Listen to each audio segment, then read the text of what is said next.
The candles were still smoking when I reached across the table with my thumb. "Hold still," I said. "You've got frosting on right there."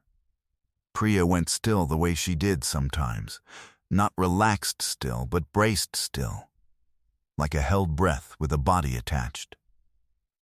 I almost pulled my hand back, then I didn't, because pulling back would have made it a bigger moment than a thumb and a smear of buttercream deserved. I wiped it away, slow, my knuckle grazing the corner of her mouth, and she let out a breath that had clearly been waiting for permission. "Just," she said, so quiet I almost missed it under the kitchen's hum, "always be this gentle with me." It wasn't a request. It landed more like a door left open by accident, one she hadn't meant to show me was unlocked. We'd been doing this for 4 months, dinners, the kind of late-night texting that isn't quite dating and isn't quite not, a birthday cake she'd insisted on making herself instead of buying, badly on purpose, because she said store frosting tasted like an apology. I'd learned her in fragments that she flinched, almost imperceptibly, when a door closed harder than it needed to. That she thanked people too fast, before they'd finished doing anything worth thanking. That she said sorry the way other people said excuse me, reflexively, to the air, to furniture, to nothing. I hadn't asked. I'd figured whatever it was, she'd hand it to me in her own time, if she wanted to at all. "That's an oddly specific thing to whisper over a birthday cake," I said, keeping my voice light, giving her the option to laugh it off if she needed one. She didn't take it. "I know," she said. "I didn't mean to say it out loud." "Okay," I set my fork down. "Say it on purpose then, I'm listening either way." She looked at the candles instead of me, watching the last of the smoke curl and disappear, and told it like she was reading it off a card she'd memorized so she wouldn't have to feel it fresh each time. "I dated someone for 2 years who was gentle exactly until he wasn't," she said. Not hitting gentle.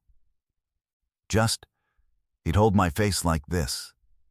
She touched her own jaw, demonstrating on herself. Soft, right up until the second I said something he didn't like. Then the same hand would just drop. Like a switch. And I spent 2 years trying to be careful enough that the hand never dropped.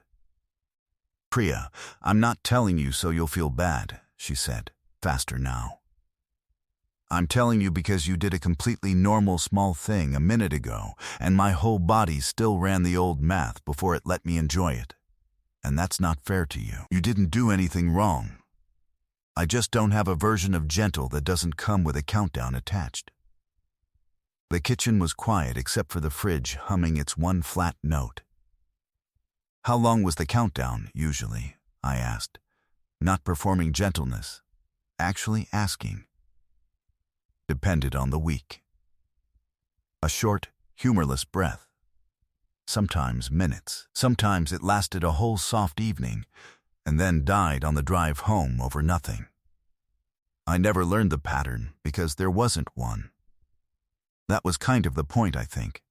Keep me guessing, so I'd stay grateful for every soft minute I got. I thought about pulling her hand across the table, decided against it, decided instead to just stay where I was and let the moment be as plain as it needed to be. "I can't promise you a version of me with no bad days," I said. "That'd be a lie, and you'd catch it, eventually. And then you'd have 2 people who lied about the same thing." She almost smiled, just the corner of it. "But I can tell you the shape of my bad days in advance, right now, before it's a live test," I said. "If I'm short with you, it's not a switch flipping on you. It's me being tired, or stressed about something that has nothing to do with you, and it'll sound like I need 20 minutes, not like your hand disappearing. That's the whole difference. Not perfect, just legible. You'll never have to do math on me. You can't know that," she said, but softer now, less like an argument and more like a hope she was scared to hold too tightly. I can't know it the way you know a fact, I said. I can know it the way you know a person's intentions before you know their whole history, which is the only kind of knowing either of us actually has, this early. She reached over then, unprompted, and put her hand flat against mine on the table, not romantic exactly, more like checking a temperature. He used to say I was too sensitive, she said.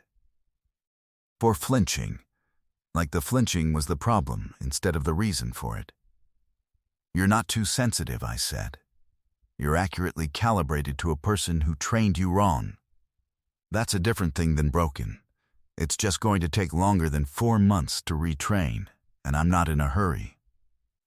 Her eyes went wet, fast, the kind of wet that arrives before the person attached to it has decided how they feel about it arriving. I don't know how to just believe that, she said. Not because I don't want to, because wanting to believe it is exactly the setup that hurt last time. Then don't believe it yet, I said. Just notice it. Every time I do the small thing, the frosting, the door held, whatever it is, just notice that the hand didn't drop.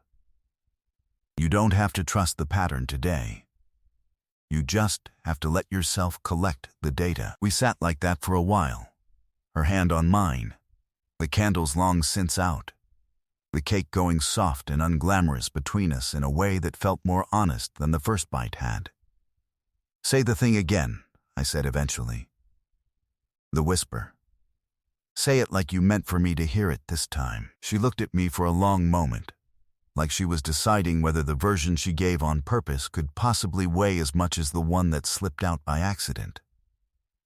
Just always be this gentle with me, she said, slower, steadier. No whisper this time, no accident in it at all. Not because I need you to promise perfect, because I need to know that when you're not, you'll tell me instead of just dropping the hand. That I can promise, I said. The telling. Every time. She let out a breath I felt more than heard. Something in her shoulders coming down 1/2 inch. The specific unclenching of a person who has been holding a brace for so long they forgot it was optional. Okay, she said, and reached for the knife to cut the cake properly this time, 2 slices, no more performing for candles that had already burned out. Okay, I can work with the telling. Has someone ever trained you to brace for a hand that would drop so badly that even a gentle one made you flinch first and feel it second? And if you got to say one true thing to the version of you who was still doing that math, what would you actually want them to hear?